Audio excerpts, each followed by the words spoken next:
Madame la Présidente, Mayam Razavi, Monsieur le Président du groupe national pour soutenir la résistance iranienne, Monsieur le Sénateur Michel, chers collègues, Mesdames et Messieurs les parlementaires français qui se battent à vos côtés, qui se battent aux côtés de Madame la Présidente depuis un certain nombre d'années, depuis plus de 13 ans.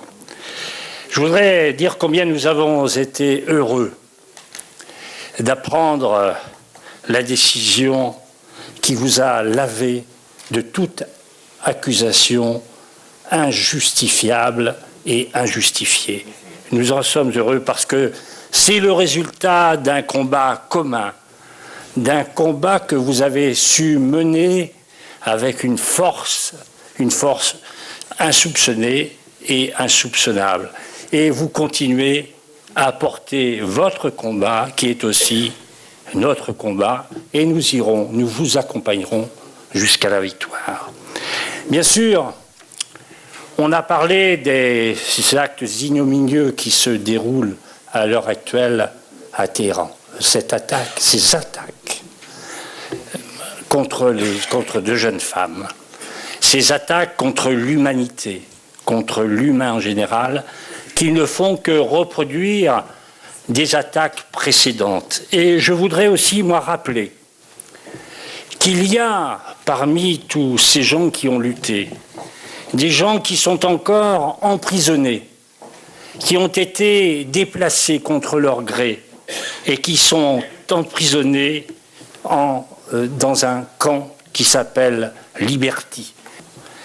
Un an après l'attaque du 1er septembre 2013, où 52 demandeurs d'asile ont été sauvagement assassinés au camp d'Ashraf en Irak par les forces irakiennes à la demande du régime iranien, et 7 pris en otage, dont 6 femmes, leur sort reste toujours aussi fragile, parce qu'ils ont été l'attaque de plusieurs agressions qui ont entraîné le décès de plusieurs personnes, d'une centaine de personnes, et surtout de 1300 blessés. Quant aux droits fondamentaux et aux traitements humanitaires qui sont dus à tout réfugié, ces habitants n'y ont jamais eu droit. Ils ont toujours été confrontés en permanence aux problèmes d'aigu harcèlement inhumain, ceux concernant l'accès aux soins médicaux, les simples soins médicaux et aux prestations de services. Pas de liberté de circulation. Le gouvernement irakien a imposé pendant toutes ces années un blocus médical inhumain, provoquant la mort par manque de soins de nombreux résidents des camps d'Ashraf et de Liberty. À présent, la gestion quotidienne de ce camp, elle est sous responsabilité d'agents affiliés au cabinet de l'ancien Premier ministre Nouri al-Maliki, des anciens dont certains ont été identifiés comme des éléments impliqués dans les massacres des deux camps. Sous leur supervision, les pressions qui ont été imposées aux résidents durant les 3 derniers mois ont systématiquement augmenté, tels que le blocus médical, les interdictions à se faire livrer du carburant, c'est une chose aussi importante, et à bien d'autres besoins basiques.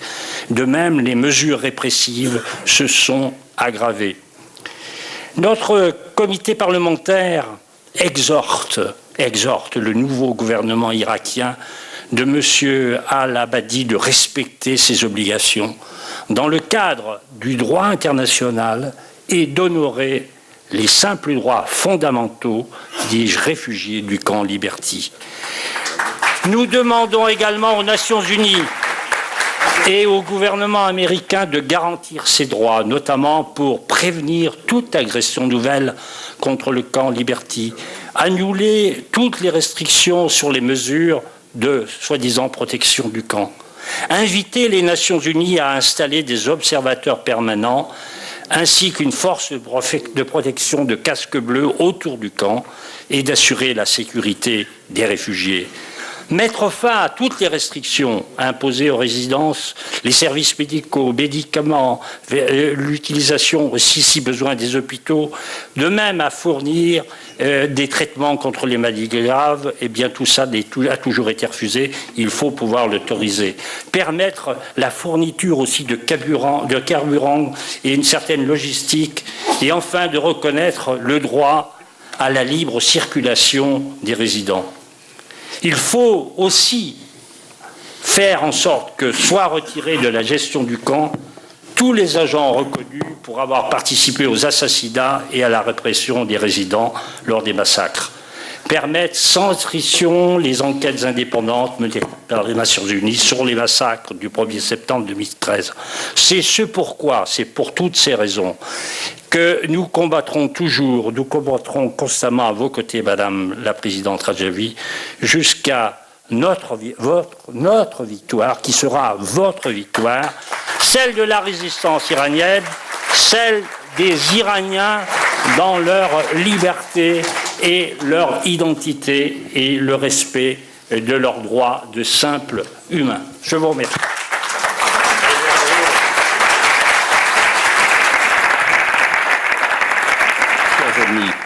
Moi, je vais essayer de rester sur un terrain plus diplomatique et celui de la Commission des Affaires étrangères, puisque j'en suis membre, en même temps que je suis membre du bureau du comité parlementaire pour un Iran démocratique. Les questions qui touchent au Moyen-Orient sont très souvent évoquées dans notre commission, notamment l'Iran et ses tentatives de se doter de l'arme nucléaire, de l'Irak et la crise qui s'étale dans toute la région à travers la menace de l'État islamique, ou plutôt de Daesh, et de la Syrie où les troupes des Pasdaran iraniens et du Hezbollah sont omniprésentes.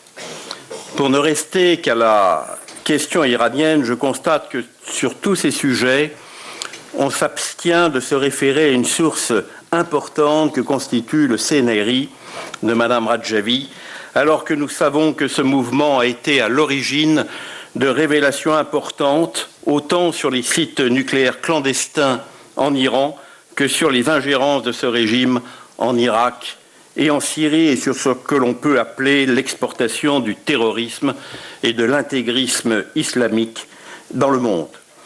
Est-ce la continuation de cette mise au ban injuste que d'autres orateurs ont évoquée et qui s'est terminée par un non-lieu?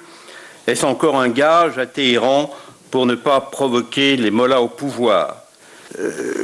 Une incompatibilité entre cette rencontre et la position officielle du gouvernement français, telle qu'elle était rappelée par Laurent Fabius, lorsque celui-ci mentionnait à propos du régime syrien, ô combien soutenu par le régime des mollahs, et je cite, « En Syrie, disait-il, c'est le régime de Bachar el-Assad qui a favorisé à dessein le développement de Daesh pour faire barrage aux modérés qui combattent dès lors deux barbaries, celle du régime et celle de Daesh.